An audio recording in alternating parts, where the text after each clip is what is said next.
Hi everyone, Bobby here, FIBA Motorsport, and welcome to this video, which is a very special and important one because it's a massive leap step for the 2G chassis, which is the front compression arms. Now, I know a lot of people over the time, they've had only stock arms to go with. There's nothing on the market which will get rid of the inner bush or the arm itself. So this is my first stage. I still am trying to develop a whole arm. It's just taking time, the complexity of the arm, what it's got to do, and what it's got to miss with the lower control arm, shock bolt, and all the other little bits through the motions. It's more complex than basically we thought. So with that, it's still in working stages. I have many different ways to go about this. I've got quite a few drawn up, various things from a billet version to a tubular version, possibly a hybrid. I'm not really sure the best way to go about the arm at the moment, but what I'll do for now, I'm just concentrating on this specific product, which is the inner bush. So it's now getting rid of the rubber and it turns it into a spherical joint. So the spherical joint is obviously a free moving ball joint inside of a housing, which is this thing here. So that's your spherical and it's all free moving. These are Teflon and Kevlar lined, so they're self-lubricating as well as strong. So that's what this product is. Basically gets rid of the inner bush for a new press-in sleeve with a spherical bearing. So I'll break this video into sections. So I'll do a basic talk through, then I'll do a because there's going to be two versions of the kits. You'll have a arm kit where the arm will come complete, so similar to this. So you'll get a new compression arm, and you'll get everything mounted, pressed in, ready to just bolt up to the car. The lettering here, I've just put in some paint because it's actually got a recess for the lettering, so you can paint it if you wish. It's just more for my demonstration purposes. The other version is you'll just get the press-in sleeve if you're putting them in your OEM arms, or if you're putting them in any type of arm that you don't want new arms. So I'll go through that stage as well, because there's a different, you have to do a bit of checking. So that will be a separate version as well. So after the initial talk through on the parts, I'll then go through when you're getting the kit, depending on what kit you get. As simple as it is, the install kit for the arms itself is just remove the arms, bolt the new arms up, and then I'll talk about maintenance side of that. The actual install one, where you're home installing them, I'll go through a lot more of the process because there's more things you need to do along the way. So you're not going to skip any steps doing that or mess anything up. So I'll go through the removal of the bush.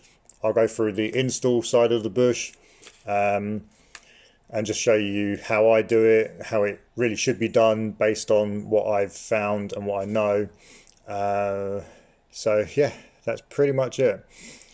So for the start, let me just continue this part of the video and I'll move these arms out of the way.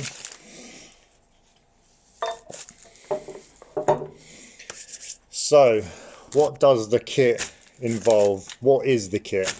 So the DIY or at home kit will just involve a sleeve, which is just this sleeve here. And you'll get all of the parts that go with it. So you'll get your home design. These are from FIBA Motorsport, only for FIBA Motorsport product here. These are my anti-droop, as I'm calling them, bushes. So as we know, if you've got two joints which are one's not supported, it will just want to droop on the corner.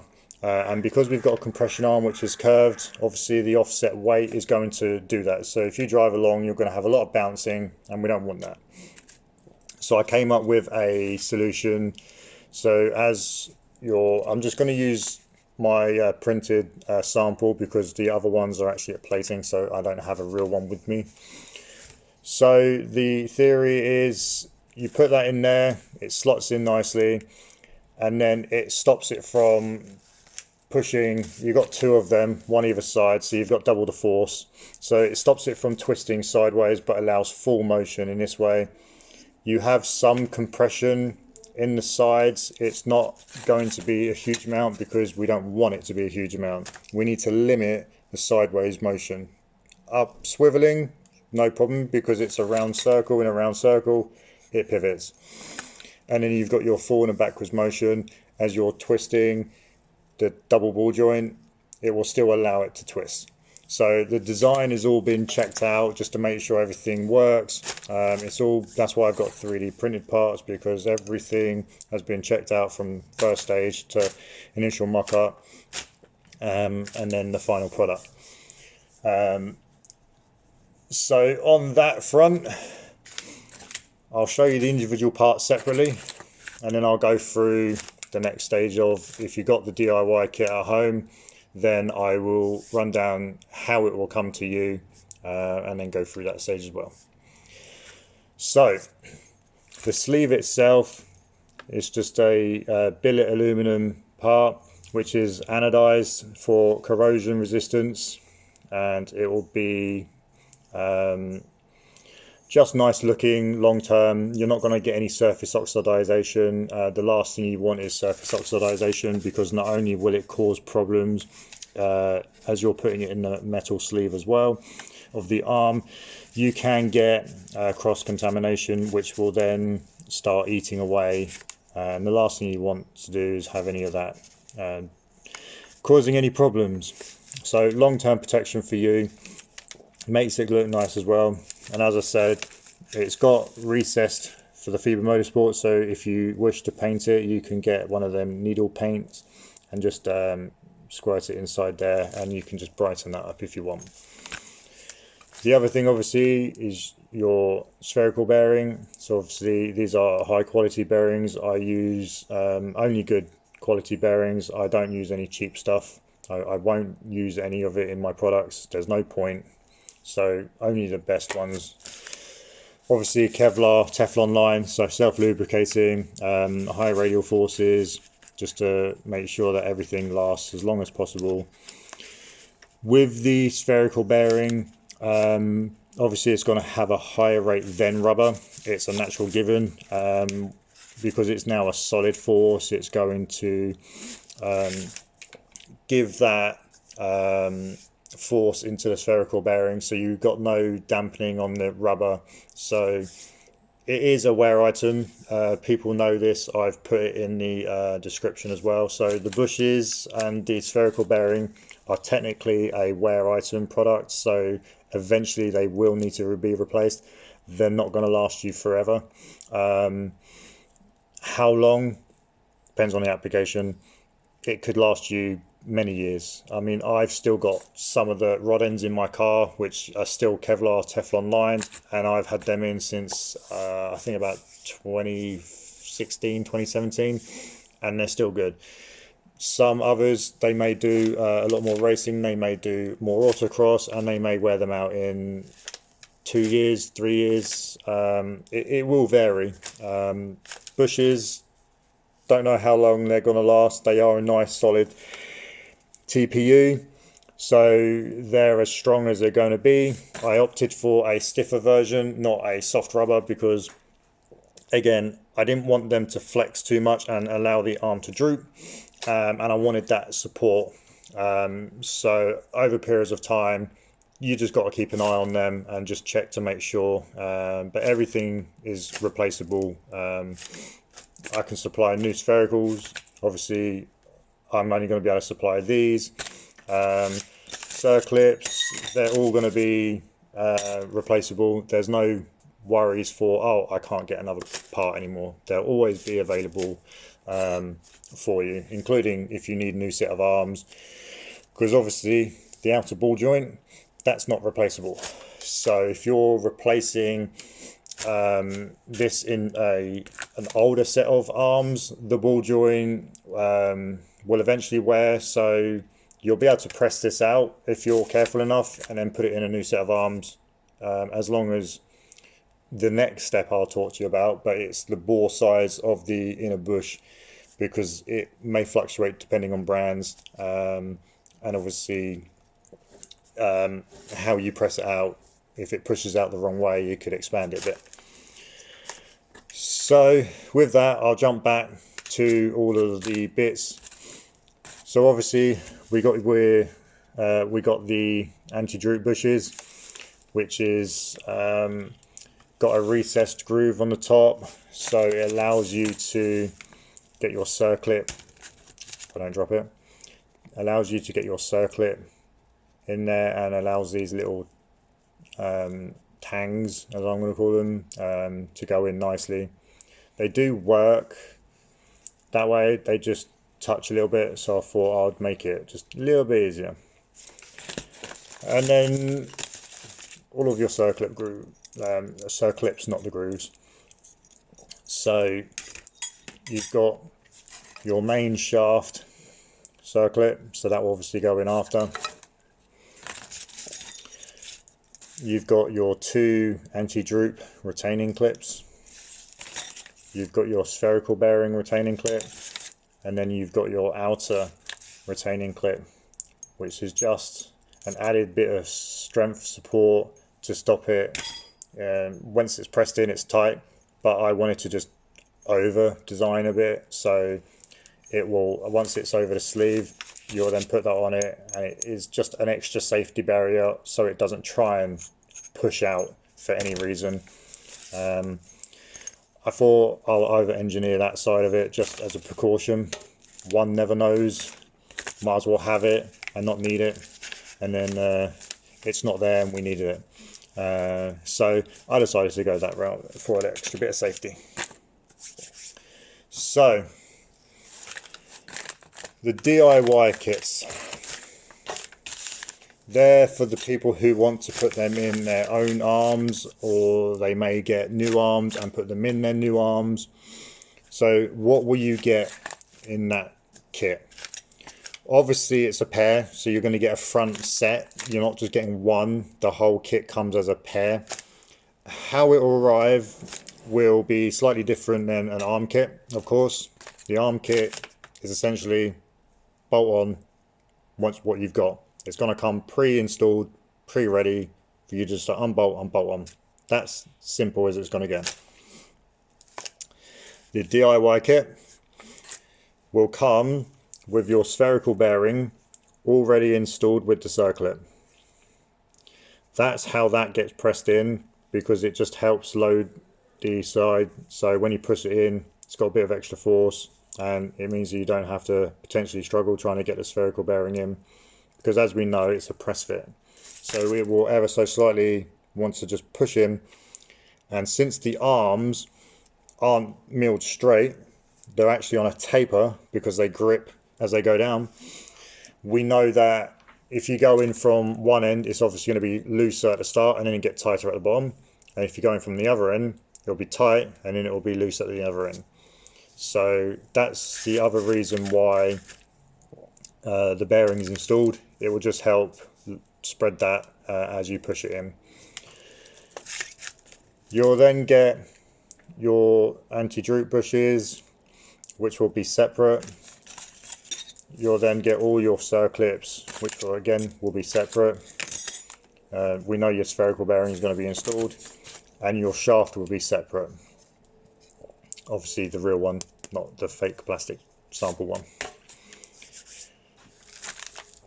So in the next stage will be how you're going to install it, but the walkthrough for the DIY kit is as simple. You'll press it in, and I'll show all of this in the video. you'll then put your shaft in, and the way it will work is if I show you on the arm. So in here, or sorry, on here, you've got a big end and a small end. So that means the inside has tapered. So the way that the bush will get pressed out is you'll go out towards the arch, and then you'll come back in at the same direction as the arch. So when you want to get it out, you'll have your arch at the bottom, and then the bush will come out. And then when you want to push it in, you'll flip it so the arch is above, and then you'll push your bush in. And then that's how that will sit, like that, with the circlip over it as well. Now, another thing to note for the at-home install guys, sometimes the edges have a little casting notch on it, so it may be a little bit raised. What you want to do is just grab a sander and just nip those off so it's nice and flush, because the bush is flush here as well. So it's got a little top hat on it, so that needs to be flush. If it's not flush, you may find the retaining ring doesn't go on properly, or it goes on crooked, and then you have to push the bush out again, get that nice and flush to be able to get that in and seat this nicely. If you skip that step, then there's no way around it. The bush has to come back out again.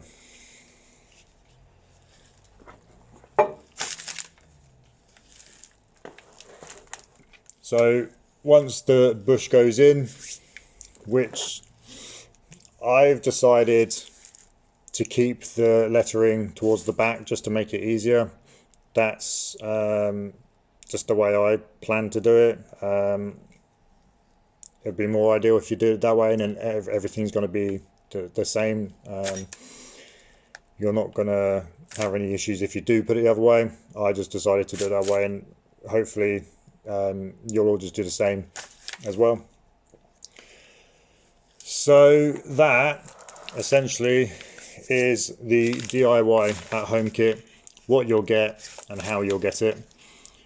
What I'll go and do now is I'm going to go and show you how to remove a bush for those that want to do it at home. Then I'll show you how to put it in, put the sleeve in, and then the order of the parts that will go in, the direction of bits, because you've got one hole and you've got a slotted hole. And now, in theory, it doesn't matter what way it goes. You could put one inside and the other way. It doesn't technically matter, but how the OEM has it is a very specific way. So I'll show you that when I get to the next stage. Before I finish this part of the video, which I know it's already long enough, so I apologise, because I want to cover every basis so no one has any mess ups with understanding what it is. For future use, how I would install stuff is once I get them, the sections will be obviously single. Should you ever need to replace anything, I'll do a build of it, and then it's basically the reverse way of that. So the first thing I would do, spherical bearing, I would put a little bit of copper Cs just around the outside, and this is just to make sure that you can keep any extra moisture from between the two surfaces. It's just added protection, and then you'll push. Obviously you've got to get it straight, and now I've got dirty fingers. And then you need a cloth just to wipe it off afterwards.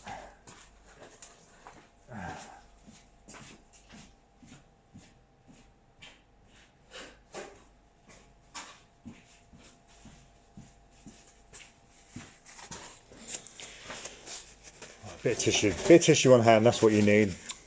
Why didn't I think of that?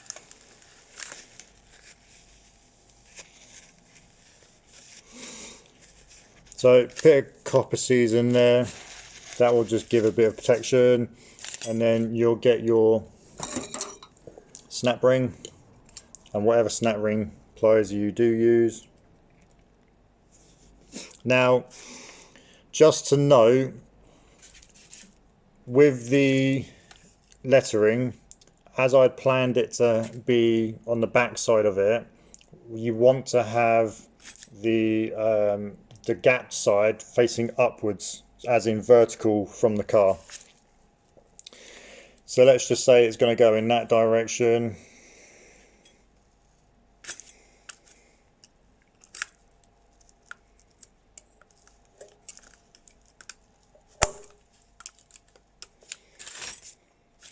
So you've got that direction, and then the snap rings are going to be up. The reason why is because most of the time it's going this way. It won't be shifting sideways, so we want to make sure that our shaft is not going to interfere with the tangs or the snap ring. So just make sure that that is in the vertical position of the actual arm. If you do find you've pressed it in and it's slightly off, or it's a bit over here, don't worry. Just if you have removed these, or if you haven't put them in yet, because you can do that later, then what you'll do is just unspring them and just move it around and then reset it again. So there's no problem with that. Just make sure they're vertical as possible. The next bit, I don't actually have one here at the moment, but on the bearing side, there's going to be a tiny little shim that will sit on top of here before you put this big side anti-droop bush, and it's just to help space it out so it's equal both sides. And then once you've done that, you'll obviously put your snap ring again in the vertical position, and you'll get that nice and snug, so that will hold that in place. The other side, no shim, because it's just got a lip that it just sits on. You'll press that in, and then you'll put your snap ring around there as well. On the anti-droop bushes, because it's got a pivot motion, you may wish to put, just to try and stop any excess wear of it going down, just a little bit of either 3-in-1 oil. You can stick a little bit of copper seeds in there if you want, just on the surfaces. It just helps allow it to rotate a lot easier, and then it should just help prolong it a bit longer for you. But what I should have done is, before that, should have told you about the shaft. So the shaft will go in obviously before the anti-droop bushes. That's why I should have said it first, because now if you've done the bushes, you're gonna have to take them out again, so I apologize on that. So as I said, you've got a slot, an oval and a round circle. Now the reason why I've done this is because the OEM does this. It's just to allow for differential movements in flexing. Subframes from one to the other may not be perfect, and it just allows that little bit of play in the chassis, that if it's moved a little bit, you've got enough clearance for it to pick up on both of the bolt holes.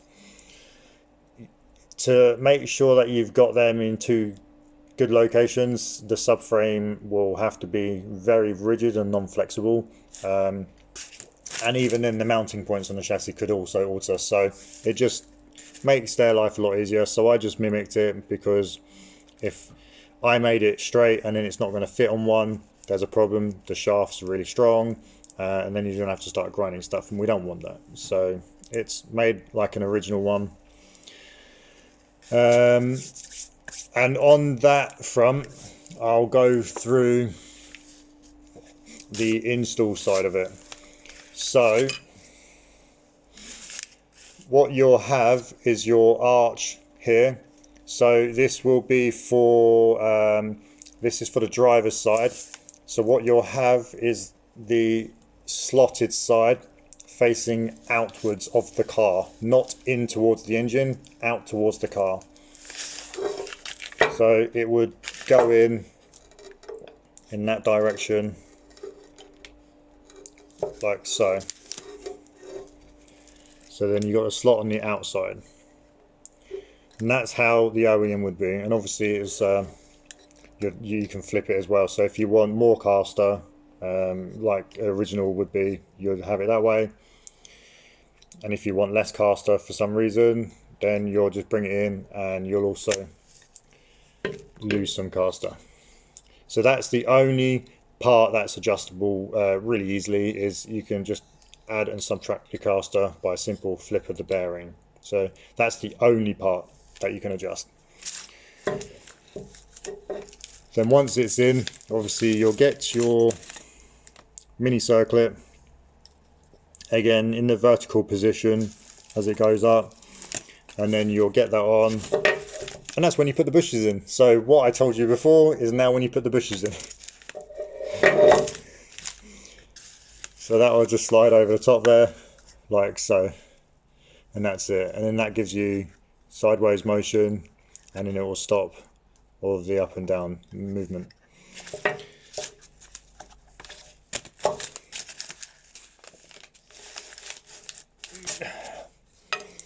So that is a very long 26.5 minutes of talking. So I'm sorry, but I've got another stage to show you. So yeah, I don't know how to shorten these videos, by the way, because if I shorten them, I skip details, and I could do little snippets of stuff, but then I never get to talk to you through everything thoroughly, and I like to make sure everything's thorough because I find it nicer to give you every bit of information. So if you don't like the longer videos, let me know, and I will start trying to figure out how to shorten them a bit, because yeah, I know sometimes half an hour of, or even longer, just to try and figure out an install thing should be, I don't know, what, 10 minutes? You let me know what you think, but for now I'm going to do it this way because I like more information, and I feel like more information is good for you guys, and it shows that the dedication I give to you is everything that I can possibly give, for every little bit of fine detail. So I'm going to pause this now. I'm going to go and show you how to do a removal, then I'll show you how to do an install. So back in a second. Right, we're back, and I'm in front of a fly press, and I use this tool an awful lot because it's a great handy tool. It's very versatile, but I know a lot of you aren't going to have a fly press. So the other thing you can use, which will make your life a lot easier, is a hydraulic press, which 99% of good shops, garages will have one of those. So that's what you'll use. So as I said, the bush has to come in or out a certain way. Coming out is where the arch goes downwards. Now think of it as an arrow if you want. Bush goes out the same way as the arrow. That's how I can look at it. You'll have a receiving ring, which is just going to fit over the top of the outside of this, not the inside, the outside. So once you do that, you'll then have a top tool, which will be just smaller than the actual bore itself. So if you're using an OEM arm, if you're using a different brand arm, what you have to do is just measure the outside of the bush and then just make a sleeve which is going to be the same length as the shaft, and then also just make it slightly smaller, but don't undersize it too much because you need as much strength on the actual ring itself. So as you put that on,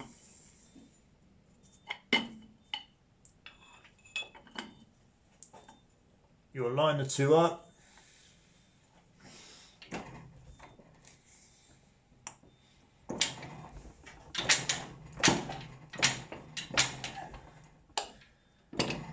just double check that you're in line and adjust to suit.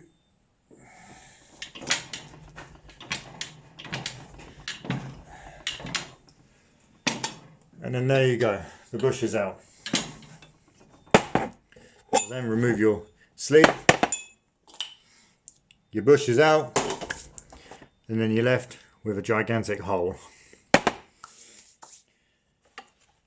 So back to the arm measurements.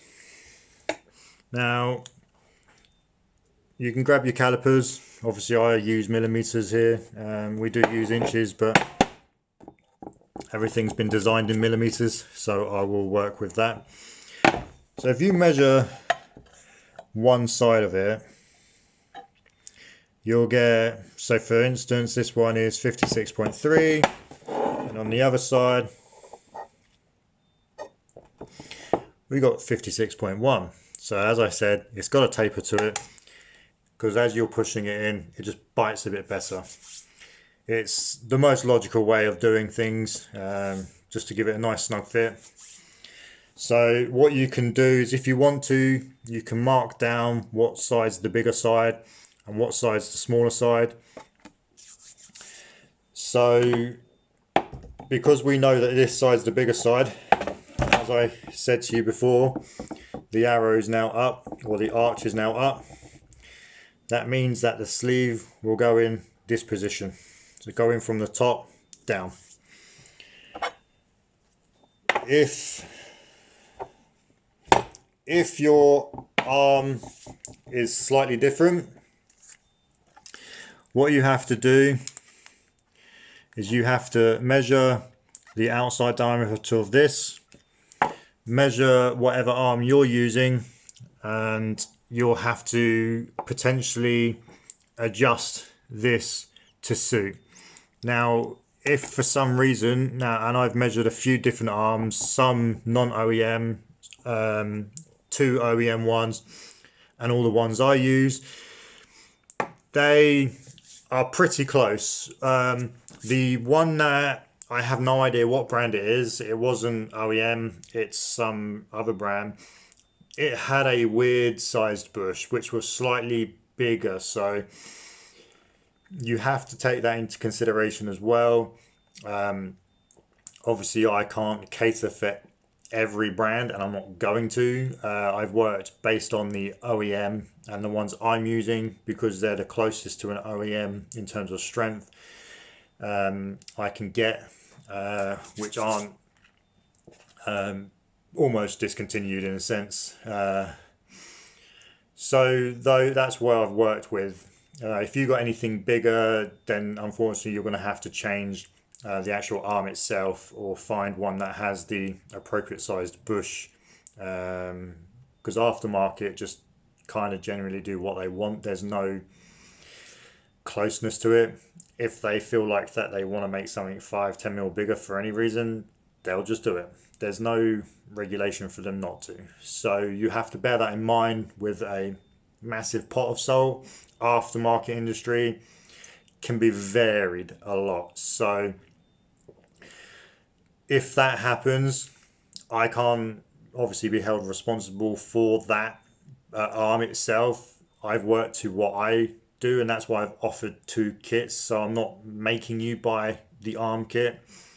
You have the option of just the DIY kit, but with that you have to make sure your arms are capable, which again, it's all listed on the website of the sizes, and you can check that beforehand. But the machining side of it is, you'll just make it slightly bigger than the bigger side, and then you'll just have it in a lathe. You'll grip onto here and you'll just tickle this off. You will end up taking the coating off of this because it's anodized, but don't worry about that, because when you install this, you'll be using copper seeds again anyway, just to help it go in. But not only that, it will help it just anti-corrosive in between, like a barrier. So again, that's another reason why I ended up having the circlip groove, because worst case, if you've got it just like a like for like, and it's very on the smaller side, the circlip will just help extra, and make sure that you're not going to come out, which is another safety reason. So trying to cover all bases. It's tricky doing that. It takes a long time to just figure out all the extras, but I feel it's worth it in the end for you guys and for me developing all these products for you. So I'll now get set up on the install side of this arm for you, and then I'll be back shortly with the video. Right, ready for the install. So you'll want a nice flat surface at the top, a bit of softness, and then you'll have a spreader. If your top section is big enough, obviously I'm using a fly press, so I've got something that's bolted in. You don't need that. If you just have a spreader over the top, that's good enough. The recess part is again just a sleeve which will go around the ring, because obviously you need to make sure when it presses in that you're allowing it to fully seat through. So a bit of copper seeds on here, and again some of this will push out as you're pushing it in, so don't worry about that. You could put a bit on the actual receiving side. Now because this is that side, as it goes in, the lettering will be facing upwards.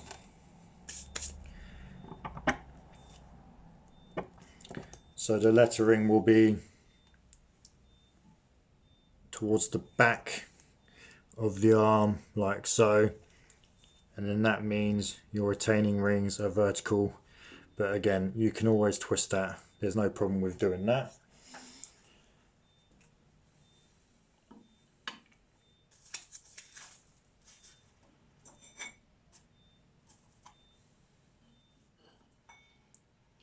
And remember I said about sanding the little knobbly bits off?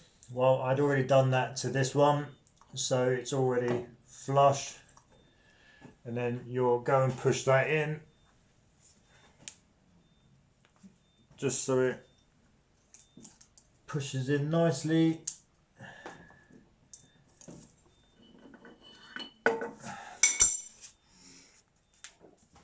Alright, I'm now at the flat section, so it's just wanting to poke through.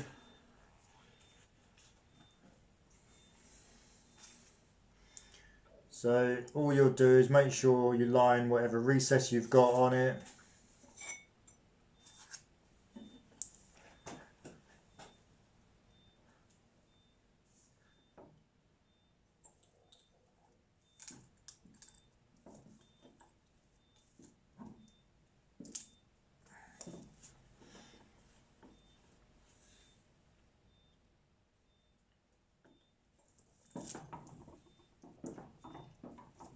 And then once you've done that and you're nice and home, you then have one pressed in sleeve, like so. And this is when you'll put your retaining ring around the outside. And that's why you need to make sure that all these little high bits are off, because if you don't, the retaining ring may not sit flush like that. And then that is the installed sleeve. And if you ever do need to take it out, it's exactly the same, go in the opposite direction. Just have to take care, and then you'll clean up all of your copper grease, and then do what you need to do to make them nice and clean for your install. For those that are doing this DIY install, this is when you'll install all of the shafts, all of the circlips, all of the anti-droop bushes, and then you'll be able to be ready to go straight on to installing the arm itself. So I don't think there's much else really I need to talk to you about on that. No, I think I'm pretty much set. So that was actually a fairly simple part. The lengthier process was just talking about the product. Um, if you have any questions or if you run into any problems along the way that hasn't been covered at the moment, feel free to reach out to me. You can email me, you can message me either on the Facebook, tuners, or comment on this video. Happy to help where I can. If you need some extra direction or problem solving, just again, give us a shout. I'm always around and I'll do what I can to help you guys. If you feel like you got a DIY kit and you want to change arms, discuss with me that. I haven't really sorted that option out yet. It's something I could look into. I could press the bushes out and send you the arm without the bushes. Or I could just send you an arm with the bushes and you press them out. There is possibilities on there if you need help later on. Replacement parts, replacement arms. Again, I'll always be able to source them for you and obviously offer them out as part of the long-term product. So it's not just like a one-off batch. Can't get them anymore. I'm gonna have some stock of them, so there'll be no worries on any of that. And the arms, as I'm aware at the moment, are still going to be made. I won't use every brand out there because I'm very specific. They're only brands I've used, so I know I've tested them, made sure that I'm happy with them. So yeah, you won't be getting junk arms. Obviously, the sphericals are the wear item. Ball joints are going to be a wear item anyway. I can't warranty any of the ball joints because they're not my arms, they're not my design of arms. The spherical bearings can be warranted for a bit, but obviously it's still a wear use, and technically it's now not a, you can classify it as not a road use, but we all use sphericals, rod ends on roads, but they will wear. So just obviously, again, keep an eye on them, make sure that you keep up on your maintenance on them. You can't grease them, they're self-lubricating. If you do start spraying stuff on them to try and lube them, you'll probably expedite the wear on them and they will wear out far quicker because they're impregnated with their own lubrication oils, which yours could wash that out and wear them even quicker. So try and avoid any sprays on them. Just, yeah, look after them as best as you can. They're self-contained, and once you've got all of the shafts and the anti-droop bushes on them, it will also try and help a lot of the debris getting inside of it as well, which was another design thing. I wanted to make sure that they were very well covered up as much as possible to preserve them.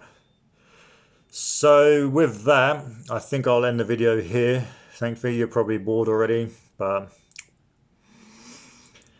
more information is better than no information, right?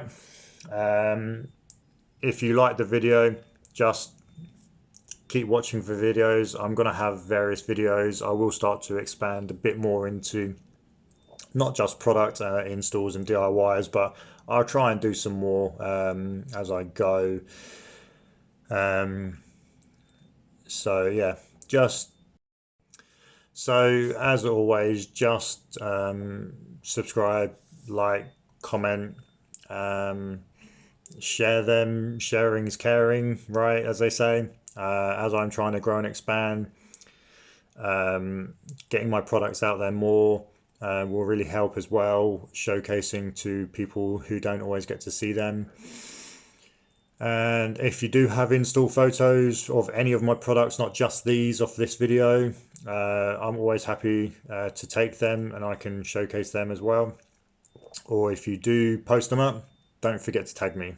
Tagging is also helpful, and then I can reach other platforms, groups that I'm not in, if I feel like I need to be in a certain group, let me know and I can join that group as well. So yeah, thank you very much once again. I hope you enjoy this product, which is obviously a first of its kind. It's never been done before, and proud to be the first again. There's many firsts from FIBA Motorsport, and I will keep being the first for many other products. So yeah, I like designing stuff. It's a nice thing. Hard work, but very rewarding. Anyway, I'll stop chatting now. Thank you very much. Have a good day. Take care.